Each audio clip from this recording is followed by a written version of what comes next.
आनंद रक्षित ने गांव के सरकारी स्कूल से बहुत मुश्किल 8वीं तक की पढ़ाई की। उसके पिता हिरेन रक्षित एक पुरानी साइकिल पर घर घर घूमकर रद्दी इकट्ठा करते थे। इसे बेचकर जितने पैसे जुटते थे उसी से छोटे से कच्चे मकान में रहने वाले 7 सदस्यों का परिवार किसी तरह गुजारा चलता था। इस बीपीएल परिवार को लाल कार्ड पर हर महीने अनाज भी मिल जाता था। ये 3-4 साल पुरानी बात है। फिर कुछ ही महीनों में हालात ऐसे बदले कि इस परिवार ने कच्चे घर की जगह आलीशान मकान बना लिया। इसी मकान में पिछले साल अगस्त में एक रोज अचानक पुलिस ने रेड मारी। नगद 21 लाख के अलावा कार, स्कूटी, बाइक, पैसे, 7 लाख की एफडी के कागज, 23,65,000 रुपए की जमीन के कागज समेत 65 लाख की चंचल संपत्ति और बैंक पासबुक पुलिस के हाथ लगे। आलीशान मकान की कीमत करीब 50 लाख रुपए अंकी गई। महज 8वीं पास आनंद रक्षित ने ये पूरी दौलत दूसरों के बैंक अकाउंट से रुपए उड़ाने और साइबर ठगी के तमाम नुस्खे के जरिए बनाई। पुलिस छापे के वक्त आनंद फरार मिला था। बाद में गिरफ्तार होकर जेल गया, लेकिन कुछ ही वक्त बाद वह बाहर आ गया। उसने कोर्ट में 20 लाख भरकर सशर्त जमानत ले ली। जामताड़ा के सोनभात नामा गांव निवासी आनंद रक्षित की ये कहानी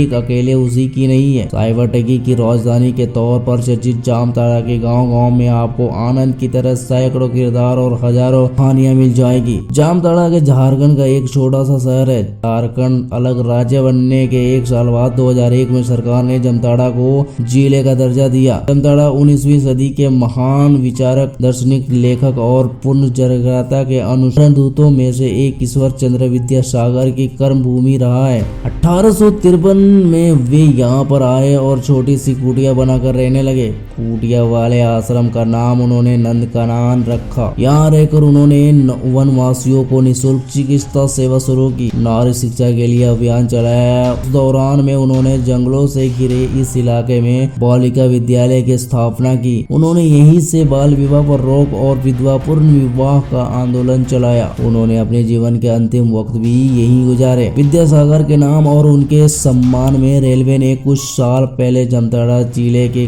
कारमांड स्टेशन का विद्यासागर किया। इसके बाद झारखंड सरकार ने भी उसके सम्मान में करमांड प्रखंड का नाम बदलकर विद्यासागर प्रखंड कर दिया। ऐसे गौरवशाली इतिहास और विरासत वाले जामताड़ा करमाटांड को आज लोग यहां से बड़े पैमाने पर ऑपरेट होने वाले साइबर क्राइम का आधार बनाकर 2020 में रिलीज हुए चर्चित वेब सीरीज जामताड़ा की वजह से ज्यादा जानते हैं। नई Delhi Howrah main rail line के किनारे स्थित तकरीबन 1.5 लाख की आबादी वाले करमाटांड के साइबर क्राइम के गढ़ के रूप में विकसित होने की कहानी देश में 2004 बाद से शुरू हुई स्मार्टफोन क्रांति के समांतर चलती है। इसके लगभग 2 दशक पहले करमाटांड ट्रेनों में नासाखुरानी, छिनताई, उचक्रानी करने गिरोहों को चलते बदनाम होना शुरू हुआ था। यहाँ कई गिरोह थे जो ट्रेन मुसाफिरों की कीमती सामान उड़ाने लूटने में माहिर थे। इस वजह से बैग एंड ब्रेकिंग स्टेशन के नाम से भी जाना जाता था।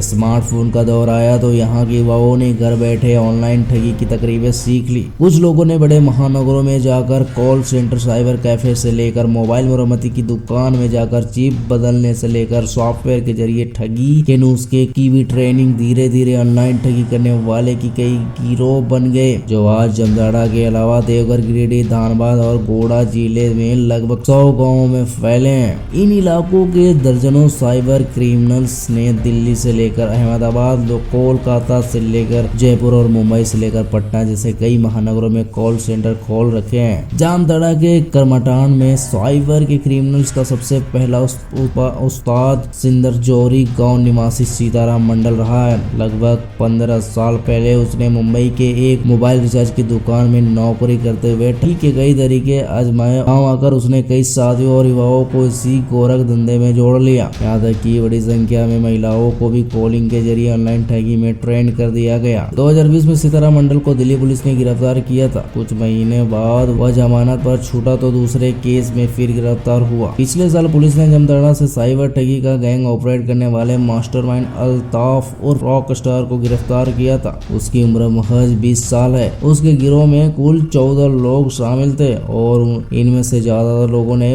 बहुत मुश्किल 8वीं से 10वीं तक की पढ़ाई कर रखी है। ताफ अंसारी के पास आलीशान कोठी और 3 लग्जरी कार मिली। जामताड़ा के गिरोह के ही अताउ राहुला अंसारी ने पंजाब के पूर्व मुख्यमंत्री अमरिंदर सिंह की पत्नी परनीत कौर से 23 लाख रुपए की ठगी की थी। कर्मठांड के धनंजय व पप्पू मंडल ने केरल के एक सांसद सहित सैकड़ों लोगों को लाखों का चूना लगाया था। दिल्ली से आई पुलिस ने दोनों को गिरफ्तार किया था। बताते चलूं कि इसी साल राजस्थान में मेवात में पुलिस ने एक ऐसे ट्रेनिंग सेंटर का खुलासा किया जहां बाकायदा क्रैश कोर्स के जरिए साइबर ठग बनाने की ट्रेनिंग दी जाती थी। गए लोगों से पुलिस पूछताछ में खुलासा हुआ कि मेवात इस सेंटर में यूनिफॉर्म के साथ ठगी का कोर्स कराया जाता है और जामताड़ा के कुछ गेस्ट टीचर इस सेंटर में ऑनलाइन क्लास लेते हैं। वह बताते हैं कि किसी व्यक्ति को कैसे अपनी कम्युनिकेशन स्किल से फंसाना है, किसी को भी ठगी का शिकार बनाते समय या बैंक खाते से पैसे ट्रांसफर करते समय कैसी सावधानियां बरतनी है।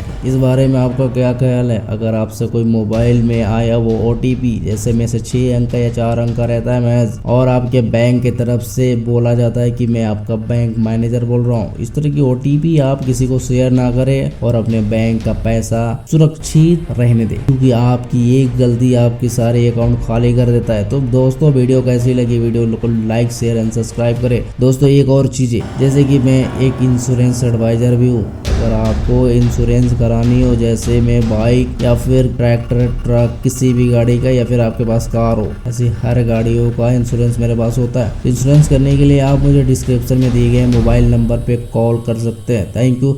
मिलते हैं ऐसी नेक्स्ट वीडियो।